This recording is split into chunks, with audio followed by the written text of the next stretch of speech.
பாரியை பார்க்க போகிற வழி நேரா போக முடியாதுன்னு நீலன் அப்பதான் சொன்னான்.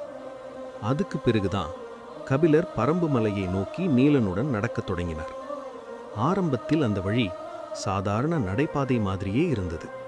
ஆனா கொஞ்சம் தூரம் கடந்ததும் நிலம் மாற ஆரம்பிச்சது. பாதை சுருங்கியது, மரங்கள் நெருங்கின, சத்தங்கள் குறைந்தது. ஒரு இடத்தில் முன்னால் சுலபமான வழியும் தெரிந்தது.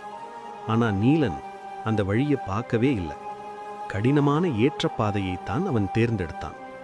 கபிலர் எதுவும் கேட்கல. ஏன்னா இந்த மலைக்கு போகும் பயணத்தில் கேள்விகளுக்கு பதில் கிடைக்காதுன்னு அவருக்கே புரிஞ்சிருந்தது.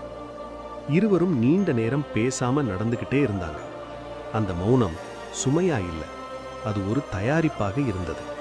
அப்போதுதான் கபிலர் உணர்ந்தார், பரம்பு மலையை அடைய உடலை மட்டுமல்ல, மனசையும் அங்கே விட்டுவிட்டுத்தான்